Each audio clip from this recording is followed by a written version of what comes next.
Halo pemirsa, hari ini kita ada di program Sobo Sekolah. Nah, saat ini saya berada di SD Tabita Puri, Genteng Banyuwangi.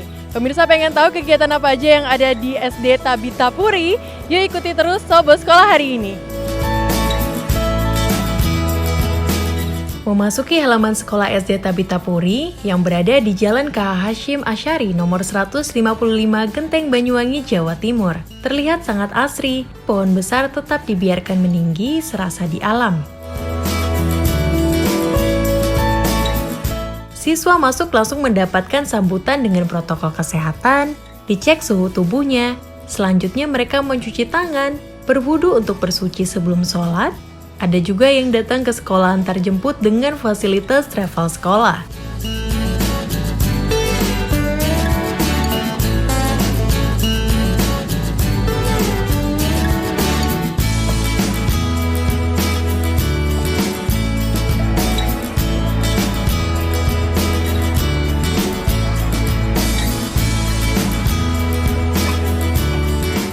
Sebelum masuk kelas, selanjutnya menaruh sepatu di rak yang telah disediakan di depan kelas masing-masing, menaruh bawaan, perlengkapan sekolah dan keseharian di rak dan tasnya masing-masing.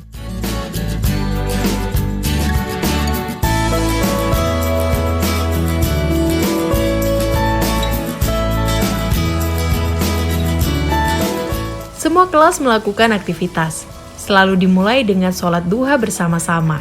Didampingi para bundanya juga bapak gurunya yang juga langsung membetulkan gerakan-gerakannya. Cara duduknya apabila ada yang kurang tepat.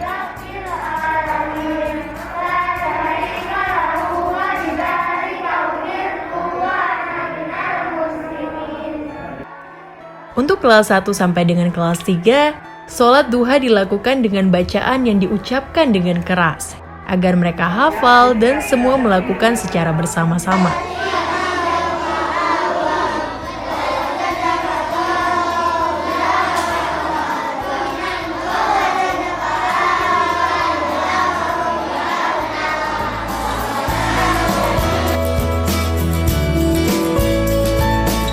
Doa belajar dibaca bersama agar dimudahkan menuntut ilmu. Selanjutnya mereka langsung melingkar membaca surat-surat pendek, mengaji bersama-sama. Tak ketinggalan juga ada pembelajaran tahfiz Quran, sehingga siswa akan terbentuk akhlakul karimahnya dengan tidak ketinggalan secara keilmuannya.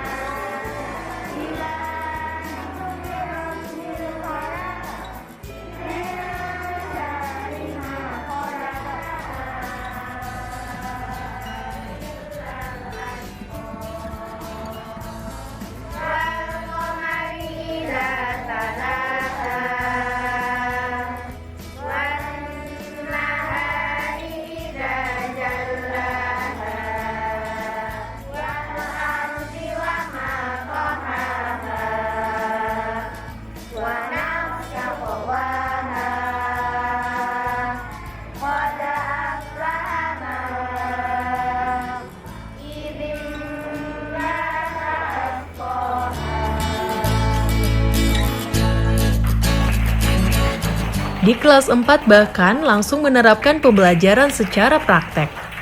Dalam satu kelas yang terdiri antara 15 sampai 24 siswa, dibimbing oleh 2 sampai 3 guru, sehingga siswa bisa intens dalam mendapatkan ilmu pengetahuan.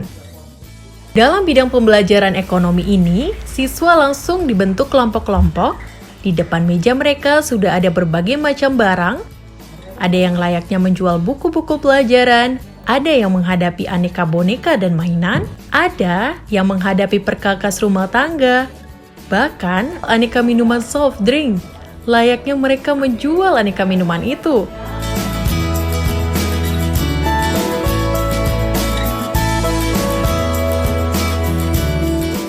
Halo pemirsa, Sobat Sekolah, hari ini saya ditemani sama Ketua Yayasan dari Tabita Puri.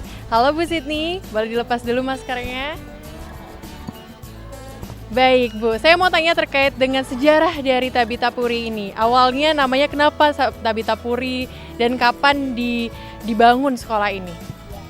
Tabita Puri itu sebetulnya singkatan tamat belajar dari Tabita Puri, kita punya karakter diri yang Islami. Begitu. Ini berdiri tahun 2012. Tapi mulai dibangun di lokasi ini tahun 2015. Sekolah ini memiliki karakteristik tersendiri karena memang tadi harus memiliki karakter yang Islami, begitu ya. Maka kita pembelajarannya menggunakan sistem berbasis kurikulum nasional yang kita gabung dengan pembelajaran madrasah. Juga kita gunakan pembelajaran dengan metode yang memang tepat untuk kita, yaitu metode Montessori yang dipakai secara internasional. Jadi penggabungan itu. Nah, di sini karena Muslim ya, maka kita mentargetkan sebelum anak-anak itu dewasa menginjak masa balik, mereka sudah bisa melakukan semua kewajibannya sebagai seorang Muslim. Begitu. Kalau untuk kurikulum yang ada di sini, kita juga lakukan dengan pendekatan Montessori. Bila ingin belajar berhitung untuk kebutuhan anak-anak yang lebih kecil, kita gunakan media-media yang memang mereka bisa gunakan untuk berhitung secara real. Jadi tidak seperti di kelas-kelas yang lebih tinggi, mungkin hanya diceramahkan, kemudian kita harap anak-anak menyelesaikan soal-soal, demikian tidak cukup. Jadi itu yang kita sebut dengan metode Montessori. Dan ada satu hal mungkin ya, kalau kita berkunjung ke Gedung Timur, itu tidak ada sekat antara kelas 1, 2, dan 3. Ini mengajarkan bila kita hidup di dalam satu rumah itu, kadang-kadang kalau kita menjadi anak paling besar, mungkin di sekolah dia bisa belajar menjadi anak yang paling kecil. Kalau dia masih di kelas 1, mungkin dia sudah kelas 3, demikian. Nah, demikian pula sebaliknya. Tidak selamanya dia menjadi anak paling bungsu atau paling kecil. Karena secara psikologis mungkin orang tua menanamkan di rumah, kamu anak yang paling kecil. Tapi ternyata ketika sampai di sekolah, dia punya adik-adik kelas. Dan mereka mempelajari itu, kita temani, kita bimbing untuk itu. Ada satu hal lagi, kita menerima semua anak tanpa membeda-bedakan apapun kebutuhan dia. Jadi ada anak-anak nyuwun sewu yang berkebutuhan khusus, yang mungkin secara fisik dia tidak sama perkembangannya dengan teman-teman lain, atau secara mental tidak sama, itu kita terima. Ada nilai-nilai yang kita tidak bisa sampaikan secara ceramah, tapi kita harus hidup bersama nilai-nilai itu. Jadi ketika anak-anak harus belajar cara menghormati, bahwa temanku ini misalkan ya, dia tidak bisa melakukan ini, kemudian biasanya temannya bertanya, kenapa dia tidak bisa melakukan itu? Ya, ada sesuatu di dalam tubuhnya yang membuat dia tidak bisa melakukan itu, dan dia butuh bantuan, maka kita harus membantu. Kemudian yang kedua, rasa percaya diri dari anak-anak yang berkebutuhan ini akan muncul dengan sangat baiknya berdasarkan pengalaman yang sudah terjadi. Dan yang ketiga, ketika anak-anak ini disendirikan di sekolah tertentu dengan sistem pemisahan begitu ya, biasanya ada beban sosial yang dipikul oleh orang tua. Oke, ternyata luar biasa sekali sekolah Tabita Puri ini. Saya mau tanya lagi terkait dengan program unggulan apa yang diberikan oleh sekolah Tabita Puri kepada murid-muridnya yang ada di sini. Oke, pertama begini, sejak dari awal kita memang menghormati setiap anak dengan segala karakteristiknya. Jadi kita identifikasi, dibantu dengan psikolog dan tim, perkembangan yang dia miliki pada saat datang pertama kali. Ini bermanfaat untuk mengetahui dan menuntun guru bersama orang tua mendampingi dia belajar. Kalau dia kebutuhannya sekarang seperti ini, maka cara belajarnya nanti bagaimana? Kalau potensi dia di sini, maka nanti cara kita mendampingi harus dimulai dari mana? Kuota kita satu kelas mungkin terbatas hanya 20-25 siswa saja, dengan guru hanya 2 orang. Karena guru harus menulis setiap saat perkembangan anak ini. Ketika baru datang tadi juga dilihat perkembangannya berada di mana, kemudian dalam keberlanjutannya ditulis setiap hari dalam anekdotal recordnya. Dan ini sangat penting karena itu yang mengarahkan dan membantu kita mengarahkan apa yang akan kita lakukan selanjutnya untuk membuat anak ini mengalami progres semacam itu. Wah, ternyata pemirsa banyak sekali yang akan pemirsa dapatkan kalau misalnya bersekolah di Tabita Puri. Nah, pemirsa jangan lupa nanti tetap saksikan terus Sobo Sekolah dan kita cari tahu lagi yuk ada apa aja di Tabita Puri.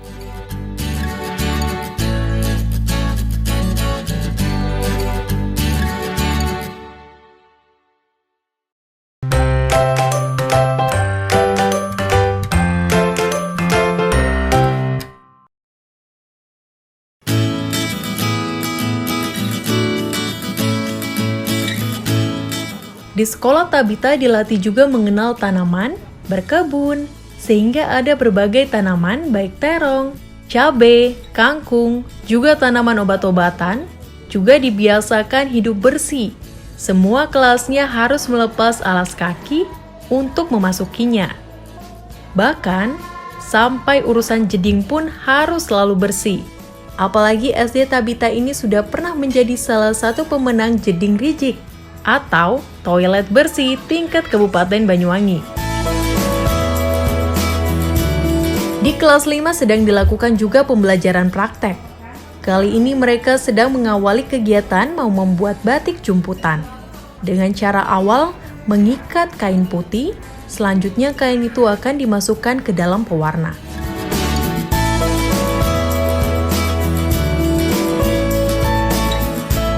Sedangkan di kelas 6 sedang dilangsungkan pembelajaran seni budaya tematik, berupa menciptakan bunyi. Meski bunyi itu belum bernada karena mereka menggunakan alat-alat sekitar, baik botol, galon air, juga berbagai alat yang ada. Kemudian mereka bunyikan membentuk ketukan yang ritmis, beraturan, sehingga kalau dipadukan akan menjadi konser perkusi.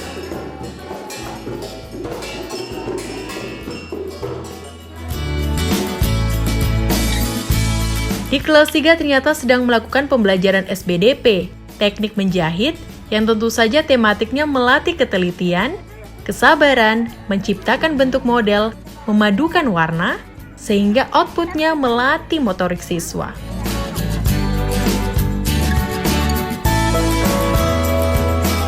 Di kelas 2 terlihat membuat kolase, memadukan warna yang ditempel pada lukisan mereka, bahkan ada yang ditanya sama bundanya, maksud dari lukisannya. Sehingga siswa bercerita layaknya bercerita pada bundanya. Sehingga ketahuan psikologi yang ada pada diri anak didiknya. Kelas 1 sedang belajar bahasa Indonesia. Tematik berlatih puisi di halaman. Layaknya seorang pembaca puisi, mereka asyik bersama bundanya. Memang ada berbagai prestasi yang diraih, baik di tingkat kabupaten, bahkan hingga tingkat internasional.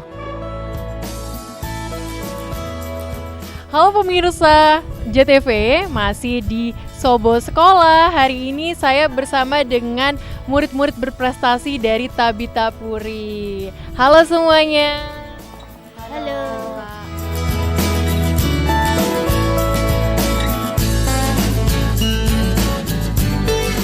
Oke, sama ada ke Bapak Kepala Sekolah di samping saya. Bapak siapa, Pak? Dengan Muhammad Zarkoni.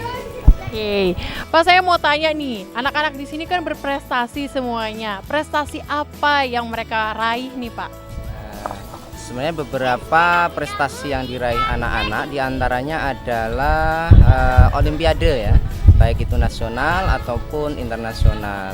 Kemudian ada beberapa anak yang berprestasi di program-program ekstrakurikuler ataupun di kurikulernya ya. Ini diantaranya Mbak Fahira, ini sudah tafiknya sudah juz 6. Kemudian ada Mas Gigi juga di pantomim selain di ikut program kelas Olimpiade gitu. Oke, aku mau tanya dulu nih dari paling pojok. Ada siapa tadi namanya? Dava. Dava boleh buka maskernya. Oke, Dava ikut lomba apa? Ikut lomba Kanguru. Gimana perasaannya pas menang lomba? Senang. Senang. Kalau adiknya ikut lomba apa? Ikut lomba KMNR dapat perunggu. Kalau ikut juga lomba Siken Jugung juara 1. Gimana perasaannya pas juara 1?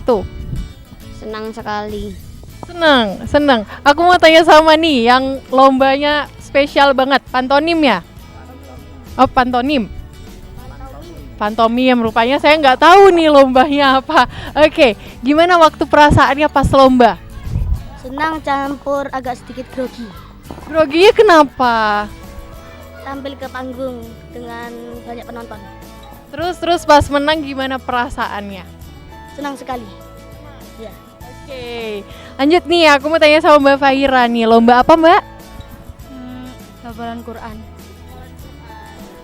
Sejak kapan sih mulai rutin membaca Quran? Apalagi di sekolah sini kan agamanya sangat ditekankan gitu ya. Jadi belajarnya tuh dari di sekolah atau udah dari di rumah dulu belajarnya? Udah dari di rumah, nanti dilanjutkan di sekolah. Luar biasa. Terkait dengan ekstrakurikuler yang ada di sini nih, gimana sistem pembelajaran ekstrakurikulernya nih, Pak?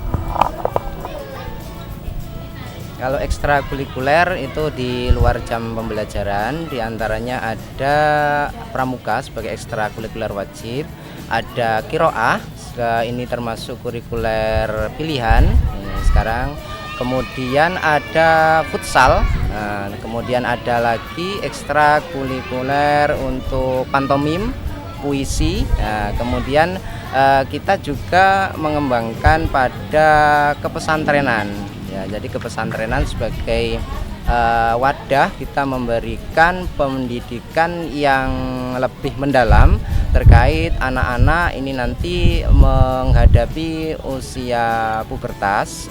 Kalau kita di agama ini ada balik, maka kewajiban guru dan nanti anak-anak harus bisa menguasai, bahkan ini ketika nanti balik sudah beribadah sesuai dengan syarat dan rukunnya secara benar, sehingga secara ibadah, secara nanti pengetahuan, keterampilan kita tekankan, kita berikan untuk ke jenjang SMP-nya supaya anak-anak memang benar-benar terbekali seperti itu. Pemirsa, rupanya banyak banget yang diajarkan di sini. Banyak banget yang bisa kita dapatkan, apalagi kalau misalnya sekolah dasar adalah sekolah di mana kita mempelajari hal-hal dasar terkait dengan baca Al-Qur'an. Apalagi kalau kalian yang muslim, itu belajar sholat. Usai mengikuti pembelajaran sekolah hingga siang hari, selesai sekolah mereka tidak terus pulang karena masih harus melanjutkan pembelajaran bahasa tulis Al-Quran sesuai dengan tingkat masing-masing.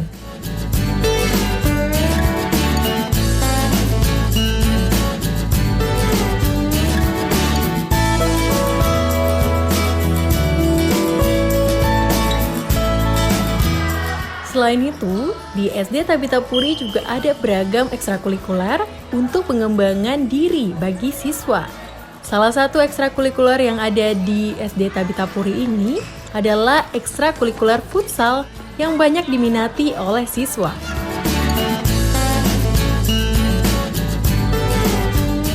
Wah pemirsa, nggak terasa ya, tadi kita sudah keliling-keliling di SD Tabita Puri. Banyak hal yang udah kita lihat mulai dari sistem pembelajarannya dan juga prestasi-prestasi murid di SD Tabita Puri. Nah, saatnya saya undur diri nih pemirsa. Tetap saksikan terus Sobo Sekolah setiap minggunya di episode-episode berikutnya. Nah, SD Tabita Puri